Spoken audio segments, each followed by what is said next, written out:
कैसी चल रही है पढ़ाई आप सबकी? सब मस्ती में है। मैं बस नहीं दिख रहा था क्या मैं? कभी कभी मिस्टर इंडिया बन जाता हूँ, है ना। दिखाई नहीं पड़ूंगा, सिर्फ आवाज सुनाई देगी। और बताइए, चल रही है पढ़ाई लिखाई अच्छे से? आज हम लोग का कुलम्ब से संबंधित जितनी बातें थी वो सब खत्म होने वाला है। ठीक है। जो मैंने आपको न्यूमेरिकल्स करवाए थे उसका प्रैक्टिस करते हैं आप। जो आंकिक प्रश्न आपने किया था उस सब का प्रैक्टिस हो रहा है। आज कुलम्ब की कहानी खत्म हो जाएगी और इसके बाद हम लोग इसके दूसरे पार्ट पे आ जाएंगे, है ना, जिसको हम लोग कहते हैं विद्युत क्षेत्र एवं विद्युत क्षेत्र की तीव्रता। ठीक है। और एक बात याद रखना कि कुलम्ब लॉ में आपको मैंने जो जो पढ़ाया है, कुलम्ब्स लॉ में जो जो चीजें आपने पढ़ी है उन सब का रिवीजन करते रहना, क्योंकि जो मैं आपको अगला पढ़ाने वाला हूं विद्युत क्षेत्र, जिसको इलेक्ट्रिक फील्ड कहते हैं, पूरा का पूरा कुलम्ब के नियम पर ही आधारित है। एक भी बात अलग नहीं होगा।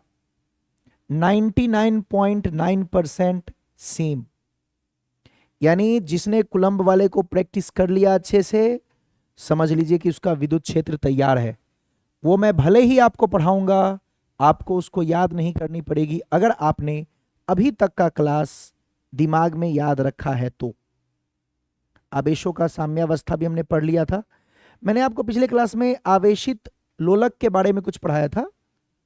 मैंने बताया था जो दोलन करता है उसके लिए एक धागा में हम एक आवेश को रखते हैं, और जब दो आवेश को एक ही बिंदु से जाके लटका देते हैं तो समान आवेश होने के कारण प्रतिकर्षण होती है और दोनों दूर दूर चली जाती है।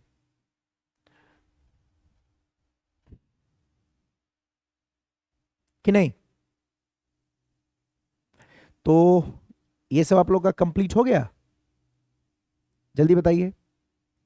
आवेशित लोलक जो पढ़ाए थे पिछले क्लास में वो कंप्लीट हो गया? मतलब समझ आ गई कैसे दोनों आवेश अलग हो जाता है, कब कोण बराबर होगा, कब कोण अलग होगा, दोनों आवेशों में कुलम्ब का बल समान लगता है, गुरुत्व बल अलग अलग लगता है क्योंकि गुरुत्व बल द्रव्यमान पर निर्भर करती है। अगर द्रव्यमान समान होगा तो गुरुत्व बल समान होगी, और गुरुत्व बल समान होगी तो रस्सी का तनाव और जो कोण बन रहा था वो दोनों तरफ बराबर होगा। अगर द्रव्यमान अलग अलग होगी तो तनाव बल भी अलग होगा और जो कोण बन रहा था वो भी अलग होगा। उसमें कहाँ कुछ था, एक बार वीडियो को देख लीजिए ना वापस से, उसमें कुछ विशेष बातें तो नहीं थी। चलिए मैं थोड़ा सा आपको वैसे रिकैप करवा देता हूं।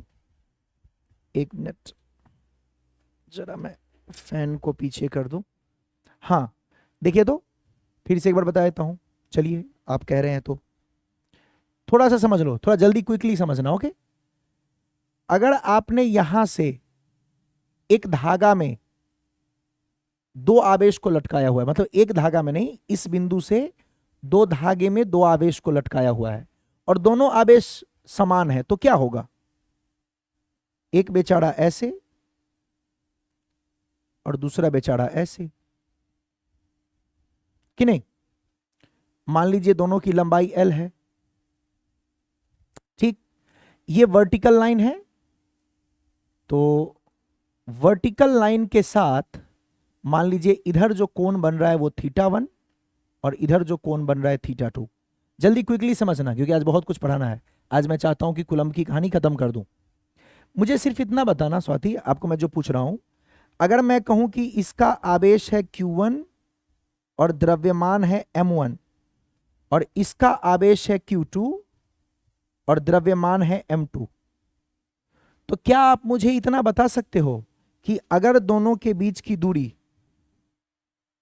जरा मैं पेन का कलर चेंज कर लूं, अगर मैं आपको कहूं कि दोनों की बीच की दूरी x है, तो क्या आप मुझे बता सकते हो कि अगर ये भी प्लस आवेश है, ये भी प्लस आवेश है, तो क्या ये दूर भागेगा और ये भी क्या दूर भागेगा और इसीलिए कुछ ऐसा बना होगा? क्या दोनों में प्रतिकर्षण हुआ होगा? ये बात समझ में आता है? क्यों प्रतिकर्षण हुआ? दोनों आवेश की प्रकृति समान है, प्लस प्लस। अगर प्लस माइनस होता दोनों चिपका रहता ऐसे यूं एक साथ, लेकिन दोनों प्लस है, भाग गया दूर। दोनों प्लस है, दूर भाग गया। डन। दोनों माइनस, प्लस माइनस होता चिपक जाता, लेकिन दोनों प्लस है या दोनों माइनस है, दूर भाग गया। समान प्रकृति, दूर भाग गया। अब दूर भागते भागते थोड़ी पुनः दुनिया छोड़ के भाग जाएगा, नहीं, कहीं ना कहीं आके रुकेगा। किसी न किसी जगह पे ये संतुलित होगा, कहीं ना कहीं इक्विलिब्रियम आएगी। मान लेते हैं कि इस जगह पे आके रुक गया, तो जिस जगह पे आके रुका उस जगह पे कौन कौन से बल संतुलित हुए होंगे, क्या क्या हुआ होगा? सिंपल, इधर जो बल लगा होगा उसका नाम Fe, इलेक्ट्रोस्टैटिक फोर्स। क्या होता है ये? चलो ऐसे लिख देता हूं। इधर जो बल लगा होगा बेटा वो क्या होगा? K Q1 Q2 बटे x स्क्वायर, ये इलेक्ट्रोस्टैटिक फोर्स। तो क्या आप पढ़े थे जो कुलंब बल है, जो इलेक्ट्रिक फोर्स है, विद्युत बल या कुलंब बल एक ही होता है, तो कुलंब बल या विद्युत बल जो होता है, क्या दोनों आवेशों पर समान लगता है? सिर्फ दिशा विपरीत होती है। जितना बल इधर लगा, सही सही बताना, क्या उतना ही इधर लगेगा? याद करो, बताया गया था आपको कि ये न्यूटन के तीसरे गति नियम का पालन करता है। जितना बल इधर उतना बल इधर। अगर इसका नाम Fe तो इसका नाम भी Fe, दोनों बिल्कुल सेम, इतना तो जानते हो। और धरती माता किधर खींचेगी? नीचे। कितना? धरती माता किधर खींच रही है? नीचे की तरफ। कितना? M1 है तो M1G, नहीं जानते हो आप सीख लीजिए। जब किसी भी चीज को आप छोड़ते हैं ना तो धरती माता उसको खींचती है किधर की तरफ? नीचे की तरफ। किस बल से? mg। तो इसका द्रव्यमान है m1, तो हो गया m1g। उसी प्रकार से इसको कितना से खींचा जाएगा? m2g। और ये रस्सी में बंधा हुआ है, इसलिए रस्सी का बल इधर की तरफ। 11वीं क्लास में पढ़ना था, तनाव बल T1, पहला तनाव बल T1, दूसरे रस्सी में दूसरा तनाव बल T2। बस बताओ, इसके अलावा कहां कुछ किया था? इतने में आपको कहां दिक्कत है मुझसे पूछो फिर से। कुलंब बल समझ में आया? इस पे इधर तो इस पे इधर, दोनों बिल्कुल बराबर, क्योंकि कुलंब बल न्यूटन के तीसरे गति नियम का पालन करता है। और तीसरे गति नियम में क्या था? जितना बल आप लगाएंगे एक वस्तु पे उतना ही दूसरे पे लगेगा, सिर्फ दिशा विपरीत होगी। दोनों का दिशा विपरीत है, एक लग रहा है दाएं तरफ, एक लग रहा है बाएं तरफ, लेकिन दोनों का मान सेम है। गुरुत्व बल में क्या हो रहा है? गुरुत्व बल किधर? धरती माता का बल गुरुत्व बल किधर की तरफ? नीचे। mg, mg, तो ये m1g, ये m2g, हाँ या ना? और रस्सी का बल तनाव बल होता है। आप किसी चीज को रस्सी से लटकाते हैं ना, तो रस्सी अपने तरफ, यानी रस्सी की तरफ एक बल लगती है, जिसे हम लोग कहते हैं तनाव बल, टेंशन फोर्स, जिसका संकेत होता है T। एक रस्सी में T1, एक रस्सी में T2। बस इतना ही तो पढ़ाया था। अब मुझे ये बताओ, इन दोनों का, सुनना स्वाति, मुझे बताना, ये वाला और ये वाला, क्या इन दोनों का बल 90 डिग्री के कोण पर है? हाँ या ना बोलो। क्या ये दोनों बल 90 डिग्री के कोण पर है? तो 90 डिग्री के कोण पर अगर बल लगता है तो इन दोनों बल को जब जोड़ेंगे तो क्या इन दोनों बल का जोड़ इसमें बीचों बीच क्या इतना बनेगा? हाँ या ना बोलना। रूट अंडर Fe का स्क्वायर प्लस m1g का स्क्वायर। यह समझ में आया? दोनों 90 डिग्री पर है और 90 डिग्री पर जोड़ते हैं तो क्या होता है? Root under A square plus B square. याद है? समान दिशा का बल हो तो सीधे जोड़ दो, F1 प्लस F2। विपरीत दिशा का हो, F1 माइनस F2। और 90 डिग्री पर हो तो रूट अंडर F1 का स्क्वायर प्लस F2 का स्क्वायर। ये वाले फोर्स Fe का स्क्वायर, ये वाला फोर्स m1g का स्क्वायर। और ये वाला बल किसको संतुलित कर रहा है? इस रस्सी के बल को। ये इधर, ये इधर, यानी ये किसके बराबर होगा बेटा? T1 के। कहानी खत्म। जैसे T1 निकाले वैसे T2 निकालिए। ये दोनों बल ऐसे लगा रहा है, कितना लगा रहा है? रूट अंडर Fe का स्क्वायर प्लस m2g का स्क्वायर। ये किसको संतुलित कर रहा है? T2 को, यानी ये T2 के बराबर। क्या नहीं समझ में आया?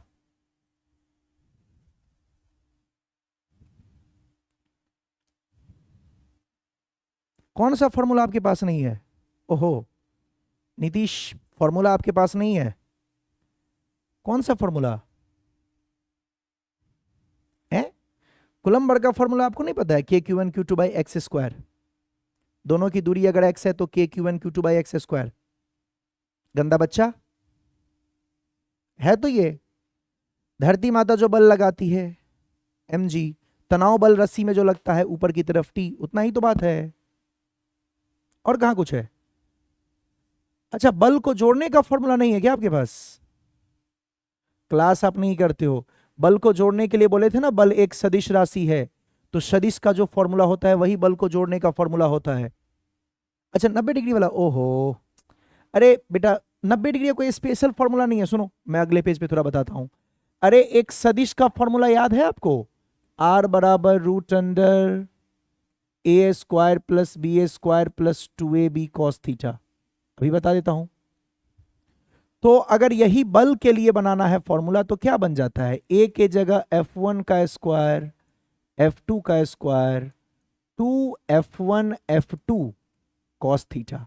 किसी भी सदिश को जोड़ने के लिए बाबू यही फॉर्मूला लगाते हैं, और बल एक सदिश है तो यही फॉर्मूला लगाएंगे। तो जब यहां पर थीटा का मान 90 डिग्री होगा तो रख के देखो क्या बनेगा। यही फॉर्मूला सबके लिए है, लेकिन बस शॉर्टकट ट्रिक याद रखना है जल्दी से क्वेश्चन करने के लिए। f1 square f2 square 2f1 f2 cos 90 degree, और कॉस 90 डिग्री का मान कितना होता है? 0। तो ये पूरा हो गया 0, तो बोलो क्या बचा? f1 का स्क्वायर प्लस f2 का स्क्वायर। तो यही बोले थे बच्चों को, याद कर लो 90 डिग्री पर जब बल लगे तो फॉर्मूला ये होता है। देखो समझ गए? अब कभी भी सदिश को जोड़ते हैं तो सदिश को जोड़ने का यह सूत्र होता है, उसी में a और b को बल के रूप में f1 f2 लिख दिए। अब ये कोण अलग अलग रखेंगे तो अलग अलग बल का सूत्र बनता है। 90 डिग्री पर cos 90 0 हो गया तो ये बना। ओके चलिए ठीक है, समझ गए। तो यही मैंने किया, ये वाला बल एफ ई का स्क्वायर हो गया f1, ये हो गया f2, दोनों को जोड़ दिए, और ये दोनों 90 डिग्री पर बल था तो जुड़ के जो बना वो इसको संतुलित कर दिया, वो T1 के बराबर हो गया, खत्म। और इधर T2 के बराबर हो गया। अच्छा मुझे ये बताओ नीतीश, आप बताओ मुझे, ये दोनों बल कब समान होगा? कौन सा चीज है जिसके कारण ये दोनों अलग हो गया है? T1 और T2, इन दोनों को कौन सा चीज है जो अलग कर दिया, वरना सेम होता? कौन सा चीज इसमें अगर सेम रहता तो ये सेम होता? क्या एफ ई दोनों का सेम है? देखो तो, क्या एफ ई दोनों में सेम है? किसकी वजह से T1 T2 अलग हुआ है? T1 T2 का मान किसके वजह से अलग है? स्वाति बताओ आप भी, T1 T2 का मान क्यों अलग है? कौन सा चीज है जो सेम कर देने से सेम हो जाएगा? F तो दोनों का सेम है Fe, तो Fe दोनों में सेम है। कौन सा चीज है जो दोनों में अलग है जिसके कारण T1 T2 अलग अलग है? बिल्कुल सही बोली स्वाति, M बेटा। यहां देखो, ये M1 ये M2, हां अगर ये दोनों बराबर हो जाए M1 M2 तो देखो ये बिल्कुल बराबर हो जाएगा। यस और नो? अगर M1 और M2 दोनों बराबर हो जाए तो देखो दोनों बिल्कुल बराबर हो जाएगा। देखो Fe तो सेम है ही, M1 M2 बराबर हो गया तो T1 T2 बराबर हो जाएगा। यही बताए थे आपको लास्ट टाइम पे भी कि अगर द्रव्यमान बराबर होता तो दोनों बल बराबर होते, T1 और T2। चूंकि द्रव्यमान अलग अलग है तो T1 T2 अलग होगा, यही क्वेश्चन पूछता है। अच्छा एक चीज और, ये कोण निकालना है, इस कोण पे ध्यान दो। तो इस कोण को देखो, जितना कोण यहां θ1 है उतना ही यहां भी होगा, ऐसे। तो ये θ1 आप निकाल के देखो, ये θ1 निकालो, ये ट्रायंगल बना के खुद से। तो जब यहां पर आप निकालेंगे tan θ1, देखिए अगर यहां पर, चलो इधर निकाल देता हूं, tan θ1, ओके ध्यान देना। तो tan θ1 क्या हो जाएगा? Perpendicular by base. थीटा के सामने कौन होता है? परपेंडिकुलर। तो ये वाला लाइन किसके समांतर है? इसके, यानी ये हो गया Fe बट्टे ये बेस, तो ये बेस किसके बराबर है? M1G। ये देखिए, यानी ये कोण अगर निकालना हो तो Fe बाई M1G आप लगा सकते हैं। उसी प्रकार दूसरे तरफ का देखिए, दूसरे तरफ का अगर आप निकालना चाहेंगे ये θ2, तो ये θ2 है, तो ये कोण भी क्या होगा, ये भी θ2 होगा। और यहां पर भी अगर आप लाइन खींच दे तो यहां भी परपेंडिकुलर देखिए कौन है, FE के बराबर, और यहां भी बेस किसके बराबर है, M2G के बराबर। अब मुझे यहां पर देख के बताओ, अगर कोई आपसे बोले कौन निकाल ले तो निकाल दोगे, tan थीटा आपसे कोई पूछे, FE by mg, FE by mg, yes और नो। पहले के लिए निकालना है तो FE बाई m1g, दूसरे के लिए निकालना है तो FE बाई m2g। अच्छा यहां बताओ, यहां पे कौन सा चीज बराबर कर देने से कौन बराबर हो जाएगा, जल्दी बताओ। यहां भी सेम कहानी है, क्या ऐसा है जिसको हम बराबर कर दे तो कौन बराबर हो जाएगा, स्वाति बताएगी जल्दी से। मैं चाहता हूं कि θ1 θ2 दोनों बराबर हो जाए, तो कौन सा चीज बराबर कर दिया जाए, बताओ कौन सा ऐसा चीज है जो दोनों में बराबर हो जाए तो θ1 θ2 दोनों इक्वल हो जाएगा। मैं चाहता हूं दोनों कोण बराबर हो, वेल डन। मास, यहां भी FE दोनों में सेम है, बस मास का फर्क है। तो सुन लो क्वेश्चन क्या पूछता है। अब अगर मास सेम है तो क्या होगा, T1 बराबर T2, θ1 बराबर θ2। और अगर मास अलग है तो क्या होगा, T1 not equal to T2 और θ1 नॉट इक्वल टू θ2। बस हो गया, पूरा खेल मास का है।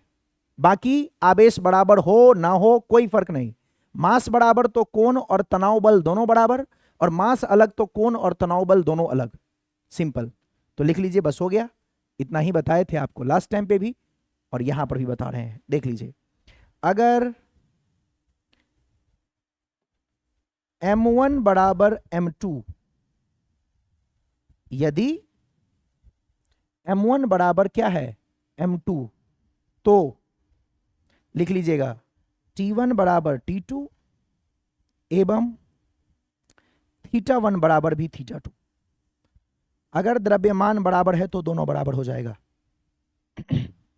द्रव्यमान बराबर तो तनाव बल भी बराबर, कोण भी बराबर। और यदि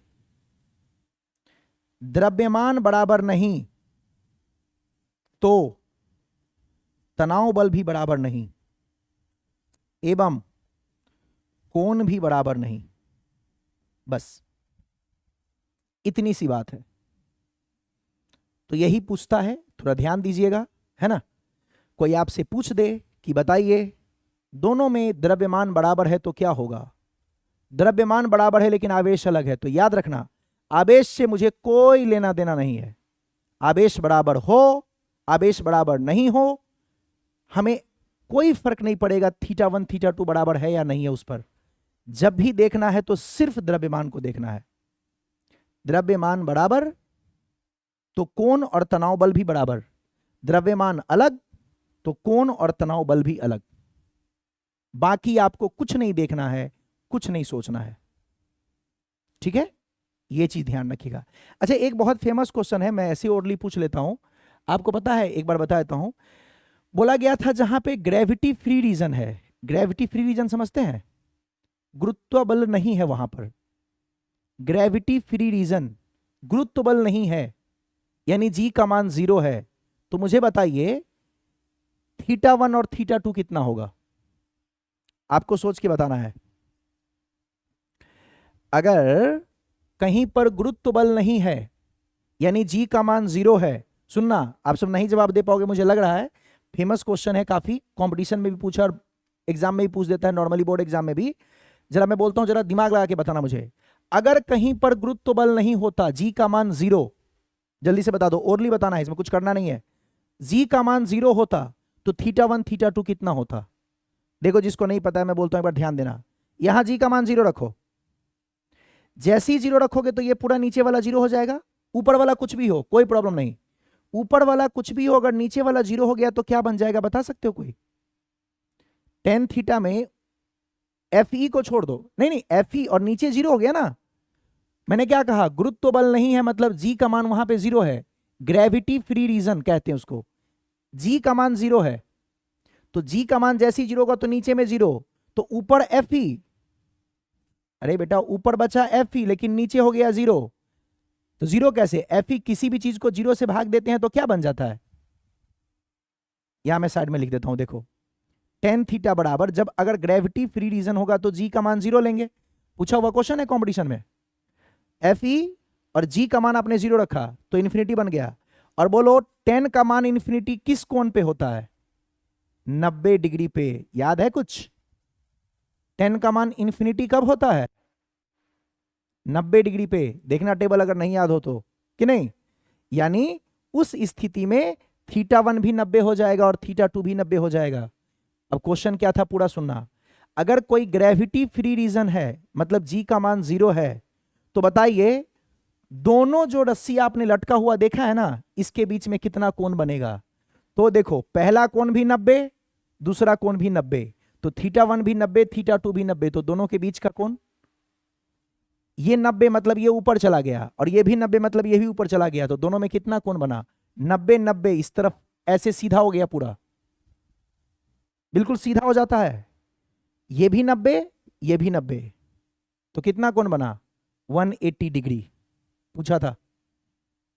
याद रखना, ग्रेविटी फ्री रीजन हो, यहां पर जी का मान नहीं हो, तो जी का मान 0 रख देना, और 0 रखोगे तो किसी भी चीज को 0 से भाग देंगे, बन जाएगा अनंत।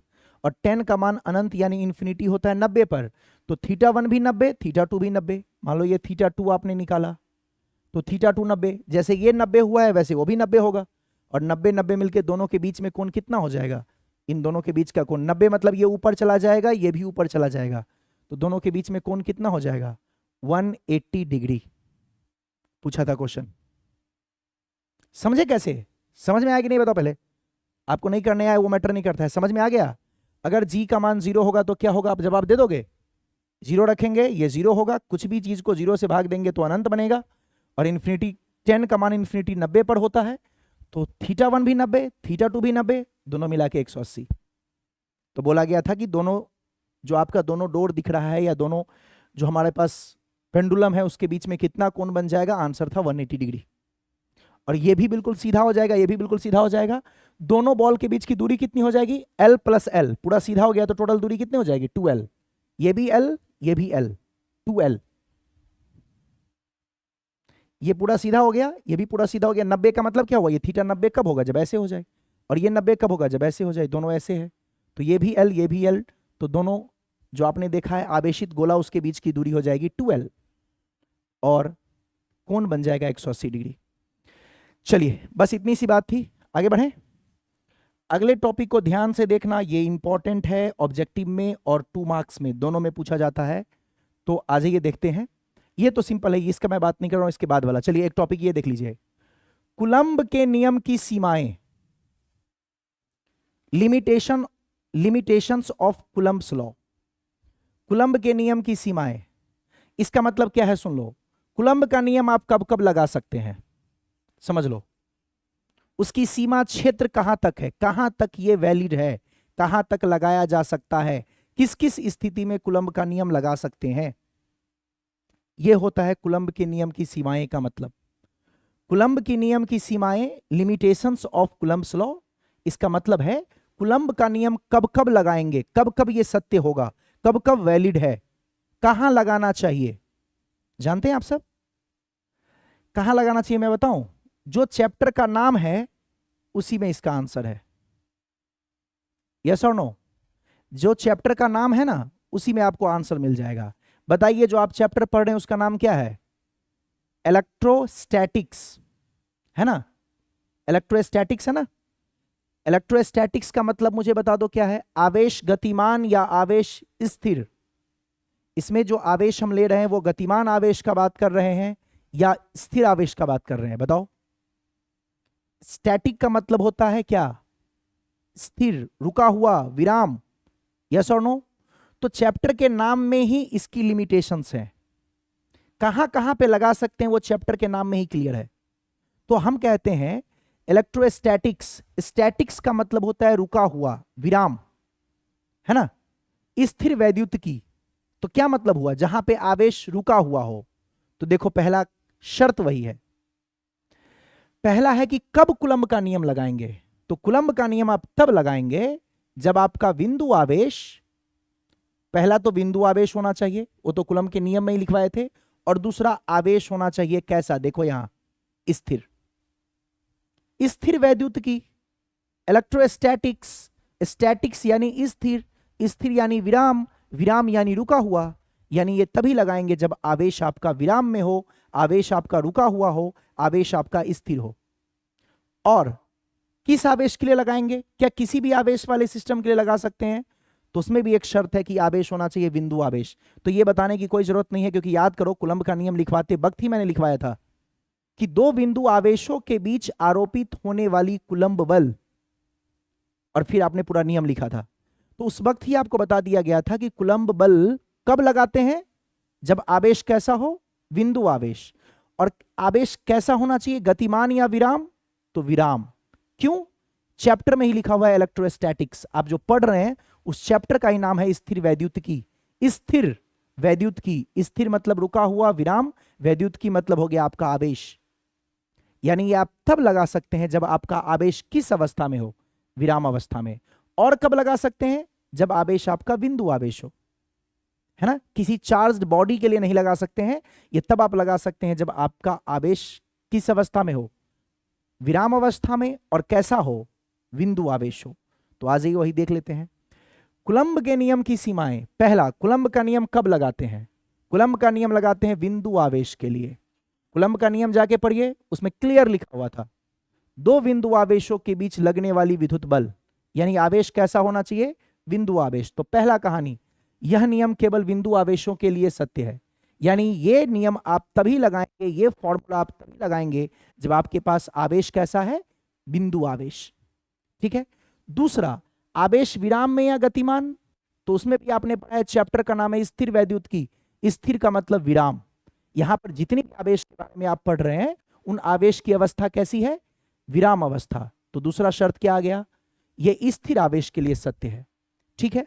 और तीसरा, आप आवेश का दूरी कुछ भी रखो, नो प्रॉब्लम, बट वो 10⁻⁻15 से कम नहीं होना चाहिए। देख लीजिए,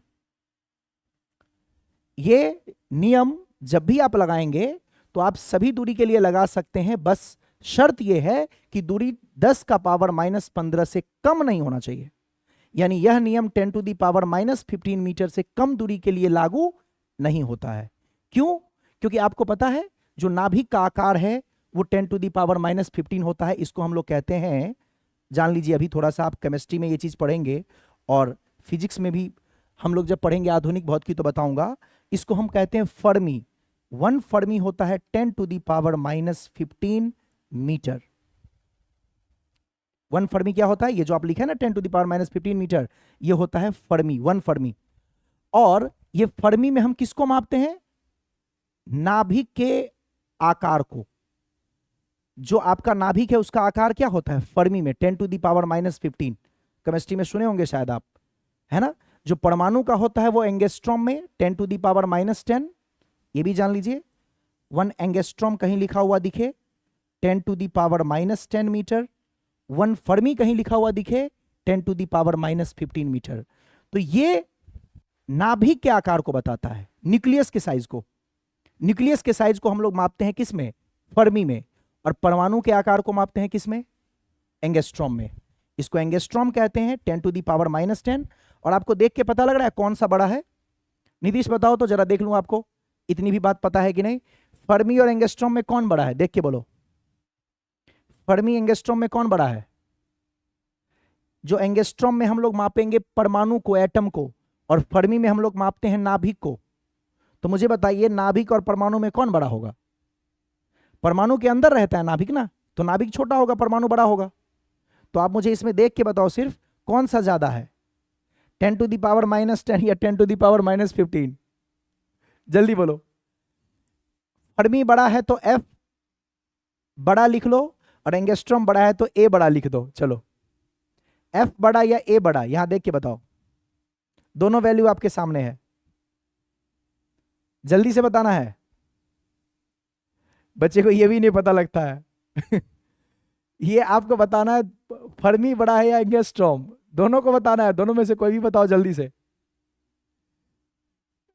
एंगस्ट्रॉम, हाँ सही है। ये वाला वैल्यू बड़ा है। बच्चा देखता है सर यहाँ तो 15 है, बेटा यहाँ माइनस के साथ है, ये ध्यान रखना। तो अपना एंगस्ट्रॉम वाला बड़ा है, फर्मी वाला छोटा है, ठीक है ना। तो हम परमाणु के आकार को एंगस्ट्रॉम में मापते हैं, ठीक, और नाभिक के आकार को फर्मी में मापते हैं। थोड़ा सा समझ लो। तो जब आप कूलम्ब बल लगाएंगे ना, तो कुलम्ब बल 10 के पावर -15 से छोटा नहीं होना चाहिए। यानी आप समझे, यानी नाभिक के अंदर जो बल है, नाभिक के जो आकार है उससे भी छोटा अगर आवेश के बीच की दूरी हो गई तो उसमें क्या होता है पता है, उसमें नाभिकीय बल बहुत ज्यादा हो जाता है। कुलम्ब बल के तुलना में वहां पे शक्तिशाली हो जाती है nuclear force, strong nuclear force लगने लगता है, नाभिक के अंदर नाभिकीय बल लगने लगती है और वो बहुत ज्यादा डोमिनेटिंग हो जाता है। समझ में आया? तो वहां पे नाभिकीय बल ज्यादा डोमिनेटिंग होता है, इसीलिए हम लोग कहते हैं कि हमारा जो डिस्टेंस है वो 10⁻⁻15 से कम होना नहीं चाहिए। नाभिक के अंदर कौन सा बल काम करेगा, ये सब आप समझो थोड़ा बहुत नॉलेज के लिए। नाभिक के अंदर कौन सा बल काम करता है? स्ट्रॉन्ग न्यूक्लियर फोर्स, यानी काफी शक्तिशाली, काफी मजबूत, काफी प्रबल होता है नाभिकीय बल। नाभिक के अंदर जो बल आरोपित होती है उसे कहते हैं नाभिकीय बल। तो 10⁻⁻15 से छोटा का मतलब वो नाभिक के अंदर चला गया और नाभिक के अंदर नाभिकीय बल डोमिनेट कर जाएगा, तो वहां पे कुलम्ब बल का प्रभाव बहुत कम हो जाएगा। तो वहां पे हम लोग देखेंगे किसको? नाभिकीय बल को ज्यादा देखेंगे। इसलिए कुलम्ब बल को हम लोग 10⁻⁻15 से कम दूरी के लिए वैलिड नहीं मानते हैं। ठीक है, तो बस छोड़ो, मेन काम का स्टार्टिंग का 2 पॉइंट याद रखना, 2 मार्क्स में अगर पूछ दे तो ये दोनों काफी इंपॉर्टेंट है, बाकी तीसरा भी कोई टफ नहीं है। पहला आप याद रखिएगा बिंदु आवेश होना चाहिए, दूसरा याद रखिएगा कि आवेश स्थिर होना चाहिए, स्थिर वैद्युत की पढ़ रहे हैं तो आवेश स्थिर होना चाहिए तभी कुलम्ब का नियम काम करेगा। और तीसरा जो दूरी है वो 10⁻⁻15 से कम नहीं होना चाहिए, क्योंकि 10⁻⁻15 से कम होगा तो प्रबल नाभिकीय बल काम करने लगेगी, यानी नाभिक के अंदर नाभिकीय बल अति प्रबल होता है, इसलिए हम लोग 10⁻⁻15 से कम दूरी के लिए कुलम्ब बल को नहीं लेते हैं। तो ये 3 बातें याद रखेंगे, बिंदु आवेश होना चाहिए, दूसरा याद रखेंगे आवेश आपका स्थिर अवस्था में होना चाहिए, और तीसरा जो आपका दूरी है वो 10⁻⁻15 से कम नहीं होना चाहिए। और कोई आपसे पूछे कि 10⁻⁻15 क्या है तो आप बताएंगे कि वो 1 फर्मी के बराबर होता है और वो नाभिक के आकार को बताता है। नाभिक के आकार को हम लोग फर्मी में मापते हैं और उसी प्रकार से परमाणु के आकार को हम लोग एंगस्ट्रॉम में मापते हैं, और परमाणु के अंदर होता है नाभिक, इसलिए परमाणु से छोटा है आपका नाभिक का आकार, इसलिए वो फर्मी में है और परमाणु एंगस्ट्रॉम में है।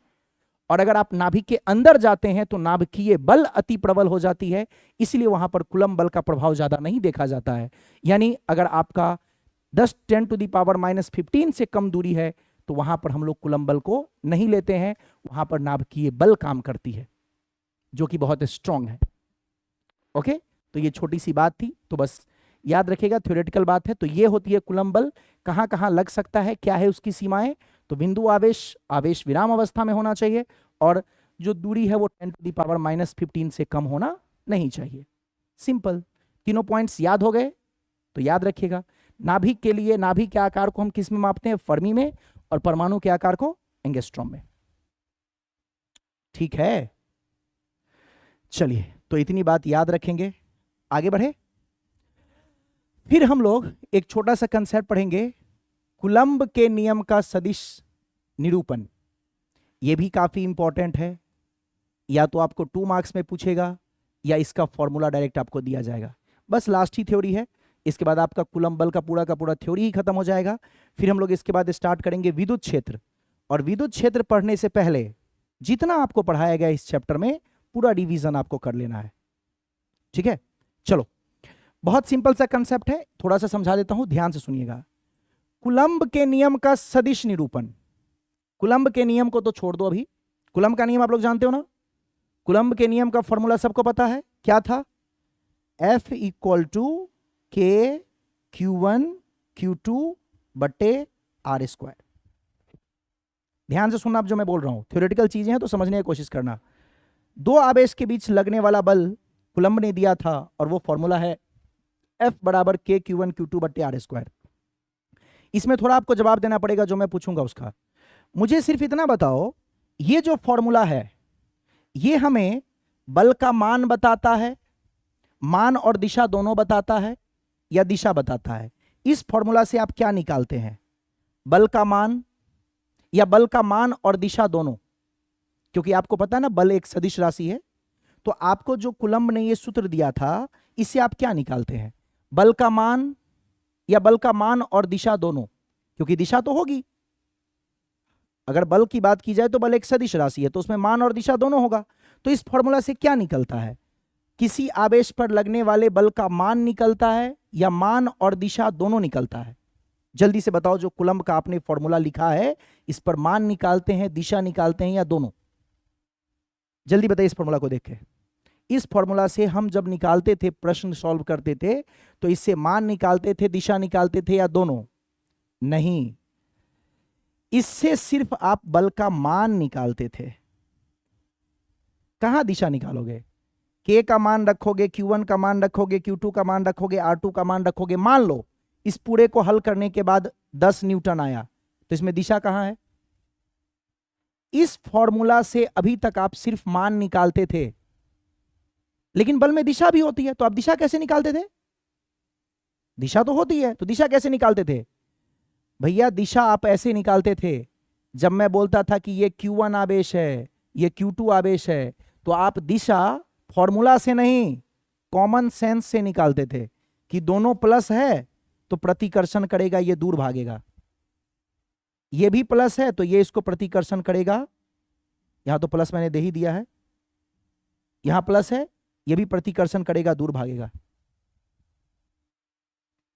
हाँ बिल्कुल सही बोला स्वाति ने। दिशा हम लोग आवेश के प्रकृति को देखकर बताते थे। दोनों प्लस है तो दूर दूर जाता था, एक प्लस एक माइनस है, दोनों पास आएगा। इससे आप सिर्फ बल का मान निकालते थे, ठीक है। अब हम क्या चाहते हैं वो सुनो। हम चाहते हैं इस फॉर्मूला को हम ऐसा कर दें कि इसमें मान भी हो और दिशा भी हो। हम चाहते हैं कि इस फॉर्मूला में कुछ बदलाव करे ताकि मान और दिशा दोनों निकल जाए। क्यों सर? क्योंकि यहां लिखा हुआ है, देखो, सदिश निरूपण। सदिश का मतलब मान भी और दिशा भी। पहले मुझे बताइए क्या हम पढ़ने वाले हैं, ये समझ में आया? अब तक जो आपने कूलम्ब बल पढ़ा था, उस फॉर्मूला से सिर्फ मान निकालते थे। क्या निकालते थे? मान। दिशा कैसे निकालते थे? आवेश की प्रकृति को देख के, कॉमन सेंस। समान प्रकृति तो दूर दूर भागेगा, विपरीत प्रकृति तो दोनों पास आएगा। अब हम चाहते हैं कि फॉर्मूला में कुछ ऐसा करें कि मान भी हो और दिशा भी हो। अगर मान और दिशा दोनों आ गया फॉर्मूला में, तो वो फॉर्मूला सदिश रूप में कन्वर्ट हो गया, सदिश रूप में बदल गया। वही है कूलम्ब के नियम को क्या करना है? सदिश रूप में बदलना है, यानी कूलम्ब के नियम का सदिश निरूपण। सदिश मतलब क्या? मान भी दिशा भी। क्या आपको समझ में आ गया कि हम करने क्या वाले हैं? इसी सूत्र में हम कुछ ऐसा जुगाड़ करेंगे कि मान तो है ही, दिशा भी इसी में आ जाए। गुड। और अगर आ गया तो इसको हम लोग बोलेंगे कि ये सदिश रूप में बदल चुका है। सिंपल। तो कुछ विशेष बात नहीं है, ऑलरेडी जो आप फॉर्मूला जानते हैं उसमें थोड़ा सा बदलाव करेंगे और मान दिशा दोनों आ जाएगा। चलिए देखते हैं फिर। 2 सेकंड का काम है बताने के लिए, मैं 2 सेकंड में लिख सकता था, बट आप समझ लो कि मैं करने क्या वाला हूं। सदिश निरूपण का मतलब तो समझ में आ गया। पहले जो आपने कूलम्ब का बल पढ़ा था उसमें सिर्फ मान था, हम उसमें दिशा भी लगा देंगे तो मान और दिशा दोनों हो जाएगा। दोनों हो गया तो क्या बन गया बाबू? वो सदिश बन गया। चलिए अब आगे बढ़ते हैं। मुझे ये बताओ किसी चीज का दिशा कैसे निकलता है? मान तो हम जानते हैं K Q1 Q2 बटे R², अभी पढ़े हैं। दिशा किसी चीज का निकालना हो तो क्या करेंगे? सिखा देता हूं। किसी का दिशा निकालने के लिए बेटा याद रखना, अब 11th में पढ़ना था, आप नहीं पढ़े हैं तो याद रखिएगा, इकाई सदिश का इस्तेमाल करेंगे। नहीं आती है तो याद कीजिए, किसी का दिशा अगर चाहिए तो हमें वहां पर इकाई सदिश का इस्तेमाल करना पड़ेगा। क्या होता है इकाई सदिश? 1 मिनट में समझा देता हूं, सुनो। अगर मैं कहता हूं कि मान लो एक सदिश है 2 मीटर पूर्व की ओर, ध्यान से देखना, अगर ये आप समझ गए तो मुझे खत्म करने में बस 1 सेकंड लगेगा, जो समय लगेगा आपको समझने में। मैं कहता हूं कि एक सदिश है, सदिश में क्या होना चाहिए? मान और दिशा। देखो तो मान और दिशा दोनों है, ये हो गया मान और ये है उसकी दिशा, देख लीजिए।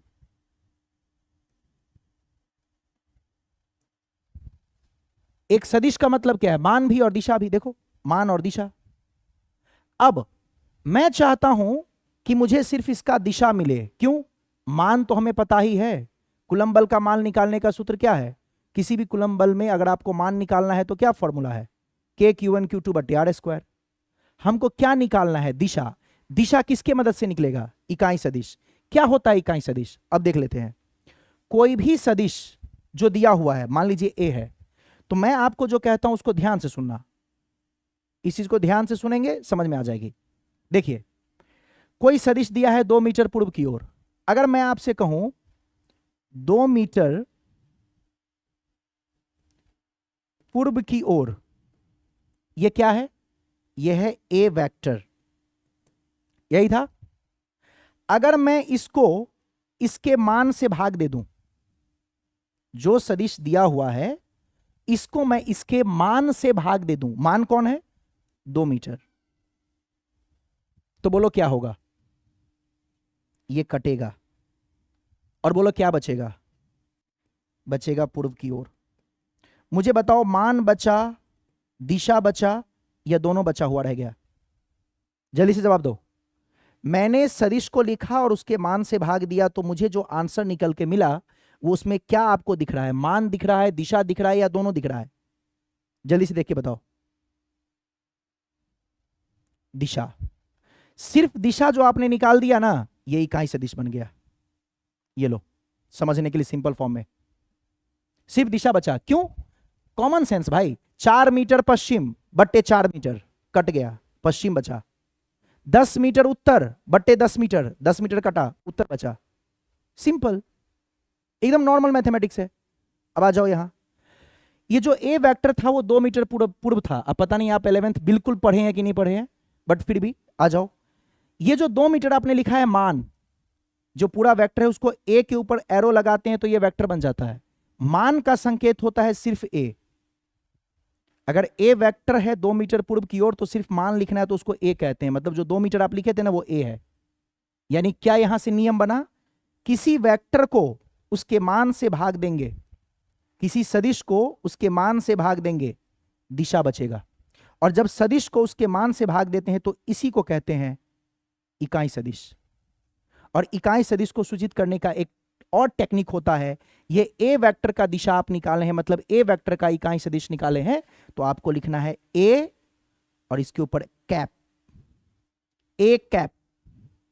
ए कैप का मतलब होता है ए वेक्टर को उसके मान से भाग दीजिए, और जब वेक्टर को उसके मान से भाग देते हैं तो सिर्फ दिशा बचता है। देखिए आपको बात समझ में आई कि नहीं आई? एक सदिश में मान और दिशा दोनों है, मान से भाग देंगे सिर्फ दिशा बचेगा, बचाए बना वो इकाई सदिश। और सदिश का निरूपण कैसे करते हैं? ए के ऊपर तीर लगा के। और मान का निरूपण कैसे होता है? सिर्फ ए से, यानी ए वेक्टर बट्टे ए का मतलब हो गया 2 मीटर पूर्व की ओर बट्टे 2 मीटर, दोनों कटा बचा दिशा। और इसी को बोलते हैं इकाई सदिश। और इकाई सदिश का संकेत होता है, जिस सदिश का भी इकाई सदिश बनाना है उस पर कैप लगा दो। जैसे मैं बोलूंगा बी वेक्टर का इकाई सदिश बनाओ तो बी कैप, आर वेक्टर का इकाई सदिश बनाओ तो आर कैप, एम वेक्टर का इकाई सदिश बनाओ तो एम कैप, के वेक्टर का इकाई सदिश बनाओ तो के कैप। यानी आपको एक बात समझ में आया था, आना चाहिए। अगर मैं कहूंगा कि एक वेक्टर है बी, बताओ इसका इकाई सदिश, तो आपका जवाब होना चाहिए कि बी वेक्टर को उसके मान से भाग दे दीजिए। कोई बात नहीं, आप जो आपको 11th का नहीं आता मैं बताते हुए चलता हूं, इसीलिए मुझे पता है जो आप जो पढ़े होते हैं वो भी भूल चुके होते हैं, और जो नहीं पढ़े हो तो बिल्कुल सन्नाटा है ही। देख लो यहां, कोई सदिश को उसके मान से भाग दे देंगे, क्या बन जाएगा? इकाई सदिश। और इसका संकेत क्या होता है? बी लिख के ऊपर कैप। मान लो कोई सदिश है सी, इसको इकाई सदिश बनाना है, तो उस सदिश को उसके मान से भाग दे दो। ये सदिश, ये उसका मान, जैसे ही मान से भाग देंगे सिर्फ दिशा बचेगा, इसका संकेत सी कैप। अभी समझ में आई कि नहीं? फटाफट मुझे रिस्पॉन्स चाहिए, जल्दी, यस और नो, रफ्तार में। क्योंकि ये आपको समझ में आ गया तो मुझे इसको सॉल्व करने में बाकी 10 सेकंड लगेगा। पहले बताओ ये बात समझ में आई? ये 11th की बात थी लेकिन समझ में आया? दिशा निकालना हो तो सदिश को उसके मान से भाग दो। सदिश का संकेत बी के ऊपर एरो लगाएंगे और मान का संकेत सिर्फ बी लिखेंगे। और इसका यह इकाई सदिश बन गया, क्योंकि इसमें सिर्फ दिशा बचा तो उसका एक अलग से संकेत होता है। जिसका भी इकाई सदिश बना उस पर कैप लगा दो। बी का इकाई सदिश बी कैप, सी का इकाई सदिश सी कैप। मैं कहता हूं कि डी का इकाई सदिश बनाना है तो डी वेक्टर को उसके मान से भाग दे दो और यह कहलाएगा डी कैप। ग्रेट। देखो यहां फिर से एक बार, ए वेक्टर और उसका मान को हम सिर्फ ए कहेंगे। ए वेक्टर में उसका मान ए होगा, बी वेक्टर में उसका मान बी होगा, सी वेक्टर में उसका मान सी होगा, तो ए वेक्टर का मान ए है। ए जब दोनों को भाग दिए, मान कटा बचा दिशा, दिशा बचा इकाई सदिश और उसका संकेत ए कैप, क्योंकि ए का इकाई सदिश निकाले है, बी का बी कैप, सी का सी कैप। जिसका भी इकाई सदिश निकालना हो ना, उसको उसके मान से भाग दे दो। कोई बोल देगा एल का इकाई सदिश बनाओ, एल वेक्टर बाई एल, और इसका संकेत एल कैप। ऐसे लिखूं तब भी समझना इकाई सदिश बन गया, ऐसे लिखा हो तब भी समझना कि इकाई सदिश है। और इकाई सदिश मतलब जिसका मान क्या हो जाएगा, एक, कुछ नहीं है इसके पीछे, मतलब एक है, तो सिर्फ क्या बचा, दिशा। तो कहीं पर भी दिशा निकालना होता है तो हम किसका मदद लेते हैं, इकाई सदिश का। अगर ये समझ में आ गया तो बस मुझे अब 1 मिनट का वक्त दो और आपको मैं कुलंब के नियम को सदिश बनाना सिखा दूं। देख लो जल्दी से, पहले समझ लेते हैं, बस कहानी खत्म हो जाएगा। कुलंब का नियम क्या था, पहले रफ में समझ लेते हैं, फिर इसको डिटेल में लिख लेंगे। कुलंब का फॉर्मूला क्या था, के Q1 Q2 बट्टे आर स्क्वायर। ये क्या है, ये है मान, ये कुलंब बल का मान है। मुझे क्या चाहिए, दिशा। अभी मैंने बताया था दिशा के लिए क्या करेंगे, इकाई सदिश। दिशा के लिए क्या करेंगे, दिशा मतलब इकाई सदिश। पहले बोलो इतना बात समझ में आया आपको। मान मेरे पास है, दिशा चाहिए, क्या करेंगे दिशा के लिए, इकाई सदिश। किसका दिशा, आर का दिशा चाहिए, तो क्या मैं ऐसा लिख सकता हूं, यस और नो बोल देना, आर वेक्टर बटे आर, या आर कैप। आर वेक्टर बटे आर लिख दूं या आर कैप लिख दूं, ये दिशा ये मान बन गया वेक्टर। समझने के लिए सिर्फ जल्दी से ध्यान से देखो, ये हो गया मान, ये तो हमें पहले से आता था, के Q1 Q2 बटे आर स्क्वायर। दिशा कैसे निकालते हैं, अभी बताए थे, बी वेक्टर का दिशा B vector by B cap, sorry B vector by B, C vector का दिशा C vector by C, D vector का दिशा D vector by D, E vector का दिशा ई वेक्टर बाई ई। उसी प्रकार से आर का दिशा आर वेक्टर बाई आर। ये हो गया दिशा, ये हो गया मान।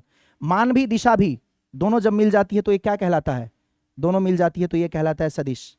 तो बोलिए कुलंब का नियम अब सिर्फ मान दे रहा है कि मान और दिशा दोनों दे रहा है, दोनों, तो क्या कहलाएगा, सदिश। क्या कुलंब का नियम सदिश बन गया, यही तो बोल रहा था, कुलंब के नियम को सदिश बनाओ, खत्म। अब इसको थोड़ा समझोगे आप, सुनना क्या बन जाएगा, के Q1 Q2, ये क्या बचा, आर वेक्टर, और नीचे क्या बचा, 2 आर पहले से था, एक आर और आ गया, आर क्यूब। याद रखना इसको, बाकी डिटेल में अभी लिखेंगे हम, रफ में इस तरीके से समझ लो। अगर समझ में आ गया तो ये आपके लिए बहुत अच्छा है। सूत्र हो गया बल का मान के Q1 Q2 बटे आर स्क्वायर। दिशा ए का दिशा A vector by A, B का दिशा बी वेक्टर बाई बी, वैसे आर का दिशा R vector by R. 2 R पहले से था, एक आर नीचे आ गया, कितना हो गया, आर क्यूब और ऊपर आर। ये फॉर्मूला याद कर लो, ऑब्जेक्टिव में काम आएगा, K Q1 Q2 R vector by R cube, simple. याद रखना सदिश के रूप में जब आता है तो नीचे आर स्क्वायर नहीं आर क्यूब हो जाता है और एक आर वेक्टर ऊपर आ जाता है। ये बच्चा गलती कर देता है। मैं पूछता हूं कुलंब के नियम का सदिश रूप बताओ, बच्चा बोलता है के Q1 Q2 by R square, यही बोल देता है। जब कुलंब का नियम पूछा जाए तो आप ये बोलोगे, सदिश के रूप में पूछा जाए तो बेटा यहाँ पे आर क्यूब आएगा और ऊपर आर वेक्टर आएगा। बाकी इसमें कुछ और जो मुझे करने हैं वो बाद में करूंगा, पहले इस फंडा को याद करो, रफ स्ट्रक्चर में इतना कम से कम दिमाग में बैठाओ। मान का मतलब के Q1 Q2 by R square, दिशा का मतलब आर वेक्टर बाई आर। दोनों को आप एक साथ किए तो K Q1 Q2 R vector by R cube. समझ में आ गया? चलो अब इसको डिटेल में लिख लें। तो अभी इसको नहीं लिखना है, आपको लिखवा देता हूं मैं डिटेल में, कि अगर आपको 2 मार्क्स में पूछेगा तो कैसे लिखेंगे एग्जाम में, ठीक है। बट आपको टेक्निक समझ में आ गया, सदिश के रूप में नीचे क्यूब रहेगा, ठीक है। आ जाओ, अब मैं क्या लिखने वाला हूं सुनना। छोटा सा पहले एक फिगर बनाते हैं, किधर बनाए, हाँ यहां बना लेते हैं। आ जाओ, सबसे पहले हम बना लेंगे एक XY प्लेन ऐसे, ठीक है। थोड़ा सा दिखाने के लिए यहां रखेंगे आवेश Q1, एक बिंदु आवेश Q1 और एक बिंदु आवेश यहां रखेंगे Q2, ठीक है। एक आवेश Q1 एक आवेश Q2। इन दोनों के बीच की दूरी वही अपना R होगा, है ना। तो अभी बता देता हूं कैसे रखते हैं। यहां पे मूल बिंदु है, मूल बिंदु से Q1 की दूरी ये कहलाएगा R1 वेक्टर, पहला आवेश का स्थिति सदिश, और ये कहलाएगा R2 वेक्टर। ऐसे लिख लेंगे, ठीक है। माना कि 2 बिंदु आवेश Q1 एवं Q2 है, ठीक है। Q1 एवं Q2 है तो है, Q1 एवं Q2 है, जिनके बीच की दूरी R है। इनके बीच का दूरी जो है मैं आर लेता हूं, तथा मूल बिंदु के सापेक्ष स्थिति सदिश R1 एवं R2 है। मूल बिंदु से जो Q1 और Q2 की दूरी होती है, Q1 की दूरी R1 है, यानी Q1 का R1 वेक्टर है स्थिति सदिश और Q2 का R2 वेक्टर है स्थिति सदिश। ऐसे बना लेंगे, ठीक है। और इस दूरी को हमने R मान लिया, लिख लीजिए। इतनी बात समझ में आ गई। दो आवेश Q1 एवं Q2, मूल बिंदु से Q1 का स्थिति सदिश R1, मूल बिंदु से Q2 का स्थिति सदिश R2 और इन दोनों के बीच की दूरी R। यस और नो? याद रखेंगे ये जो R है इसको अगर पूरा लिखेंगे तो R कहां से कहां जा रहा है, इसका दूरी 1 से 2, तो इसको लिखते हैं R12। इधर की तरफ जो दिशा होती है ऐसे R12 कहलाएगा। 1 से 2 के तरफ, 1 2 का मतलब होता है 1 से 2 के तरफ और 2 1 का मतलब होता है 2 से 1 के तरफ। छोटा मोटा बात है, याद रखेंगे। ये जो दोनों के बीच की दूरी R है उसी को हमने R12 लिख दिया है। दूरी R है, लेकिन जो यहां से यहां तक दिशा की बात की जाएगी तो 1 से 2 की तरफ अगर तीर बनाएंगे, 1 से 2 की तरफ दिशा देंगे तो हो जाएगा R12 और 2 से 1 की तरफ देंगे तो उसके हिसाब से लिख लेंगे 2 1। क्लियर है इतना? तो फिर से एक बार, माना कि दो बिंदु आवेश Q1 Q2, दोनों के बीच की दूरी R, सदिश के रूप में देखेंगे तो दिशा अगर इधर की तरफ देखेंगे तो 1 से 2 की तरफ R12 यही, और मूल बिंदु के सापेक्ष इसका जो दूरी है वो R1 और R2 है। मूल बिंदु के सापेक्ष जो इसका स्थिति सदिश है, मूल बिंदु से जो सदिश बनती है उसको हम लोग क्या बोलते हैं, स्थिति सदिश। तो Q1 आवेश का मूल बिंदु से स्थिति सदिश है R1 और मूल बिंदु से Q2 का स्थिति सदिश है R2। ऐसी फिगर बना देंगे, ठीक है। अब आ जाओ, किस पर बल निकालना है? कूलम्ब नियम से आवेश Q2 पर, देखो यहां आवेश Q2 पर Q1 के कारण बल लगने वाला, तो बताओ Q2 पे बल किधर लगेगा, आप ही सब बताओ, जल्दी बताओ, मैं पेन चेंज कर लेता हूं। देखो यहां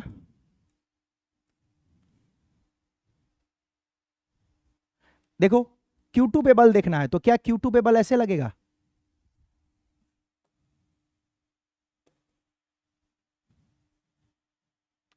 देखिए तो क्या Q2 पे Q1 भी प्लस है? अरे कुछ नहीं दिया हुआ है चिन्ह, इसका मतलब क्या है, प्लस है, और Q2 भी प्लस है, तो Q1 Q2 पे कैसे बल लगाएगा? ऐसे। यस और नो? इस तरीके से क्या ऐसे बल लगेगा? किस पर? 2 पर। किसके कारण? 1 के कारण। क्या लिखेंगे? Force on 2 due to 1।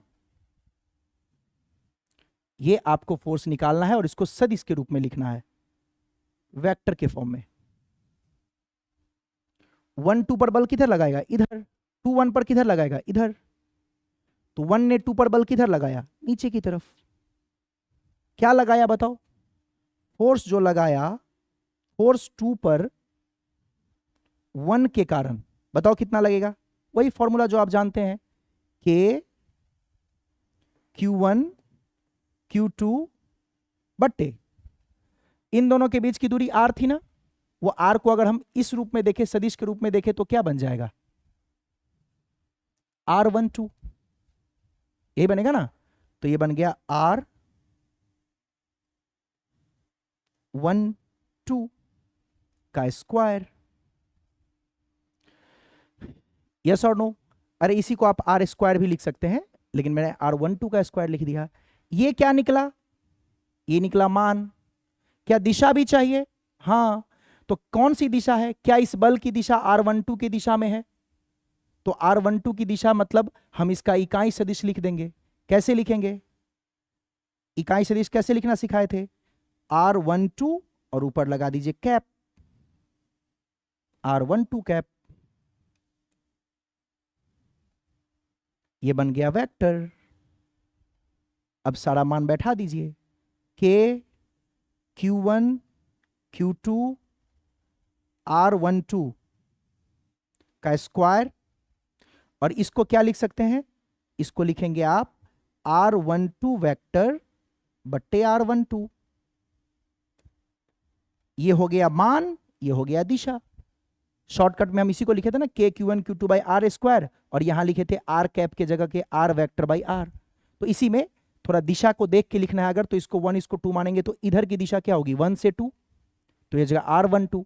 क्या यही दिशा बल की दिशा है? इधर ही बल की भी दिशा है, इधर ही R की भी दिशा है, तो R की जो दिशा है वही बल की दिशा है, इसलिए R का जो इकाई सदिश है वो लिख दिए। अब इसको हल कर दीजिए और देखिए क्या बन गया। ये बन गया K Q1 Q2 बट्टे R12, ये 2 बार ये 1 बार, कितना हो गया क्यूब, और यहां क्या हो गया R12 वेक्टर। खत्म। यही आपको याद रखना है, यही आपको दिमाग में सेट करना है। तो यही मेरा फॉर्मूला बन के तैयार हो गया। क्या फॉर्मूला बन के तैयार हो गया? K Q1 Q2 R cube, तो R क्यूब मतलब R12 का क्यूब, और R12 वेक्टर, R12 वेक्टर। यही आपका हो गया फोर्स ऑन 2 ड्यू टू 1। अच्छा एक बात बता दूं, जो R12 होता है, R12 वेक्टर, इसको ऐसे भी लिखते हैं, क्या होता है फाइनल माइनस इनिशियल, तो फाइनल कौन है 2, तो R2, और इनिशियल कौन है 1, तो R1। तो कुछ जगह पे आपको ऐसा भी लिखा मिलेगा R12 वेक्टर बराबर R2 माइनस R1, तो कभी कभी आपको ऐसा भी लिखा हुआ मिलेगा K Q1 Q2 बट्टे R12 का क्यूब रहने दो, और यहां पर आप लिख सकते हैं R2 vector minus R1 vector, ऐसे भी लिख सकते हैं। तो थोड़ा सा 11th का पार्ट इसने यूज किया है, बट आपको इतना नहीं याद करना है, आप बस ये याद रखिए, यही काम में आता है, ऑब्जेक्टिव में यही पूछेगा। K Q1 Q2, देखो मैं तो ऐसे याद रखता हूं शॉर्ट फॉर्म में, K Q1 Q2 R vector बट्टे R क्यूब, दिशा तो हम देख लेंगे अपने हिसाब से। K Q1 Q2 R vector और नीचे R क्यूब, और इसके हिसाब से हमने देखा इधर की दिशा, तो इधर की दिशा 1 से 2 की तरफ क्या होगा R12, अरे R जो है वो दिशा क्या हो जाएगा R12, 1 से 2 की तरफ, बस।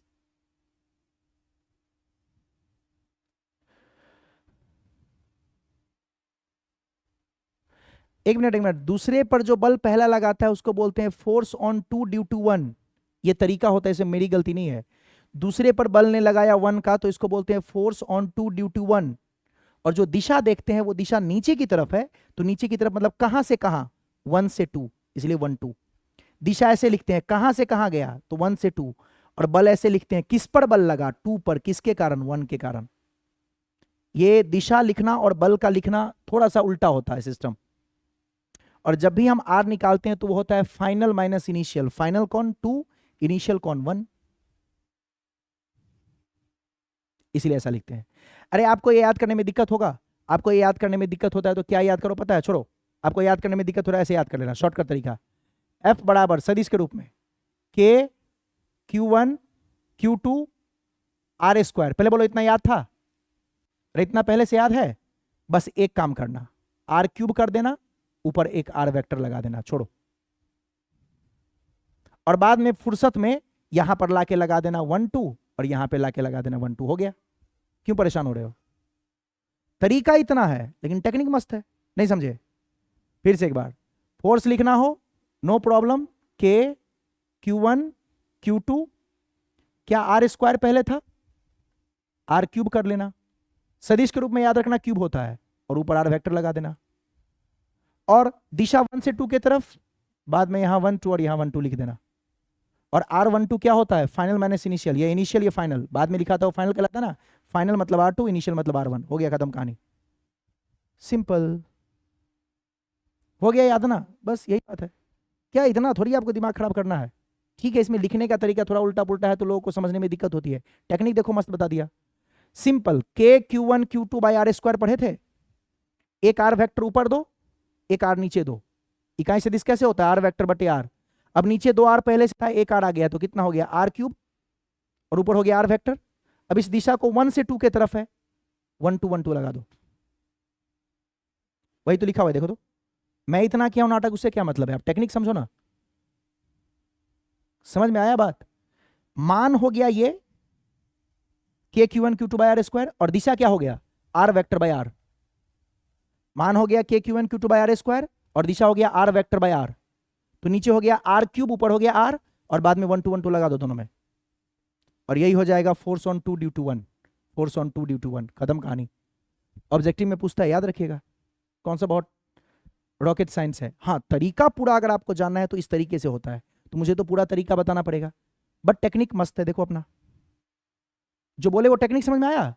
के Q one Q two by R square जो पहले जानते थे लिख लो, और उसका बता दो इकाई सदिश आर वेक्टर बाय आर।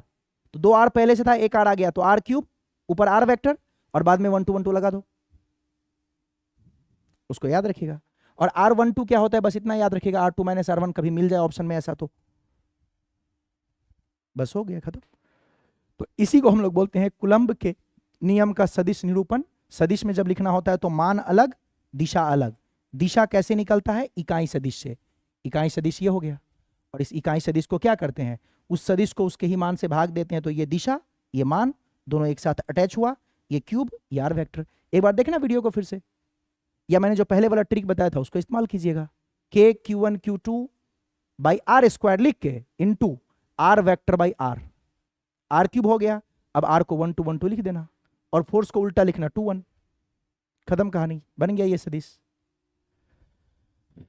ठीक है, तो चलिए बस इतना ही करना था, कहानी खत्म। फिर मिलते हैं अगले क्लास में, इसको रिवीजन कर लीजिएगा, फॉर्मूला याद रखिएगा, ऑब्जेक्टिव में काम आएगा, यही आपका मेन है। ओके, तो चलिए मिलते हैं फिर अगले क्लास में, रिवीजन करके रखिएगा, है ना। 1 2 बार देख लीजिएगा, जहां दिक्कत आएगा, फिर कोई दिक्कत आएगा तो मुझे बता दीजिएगा। Okay, bye and take care.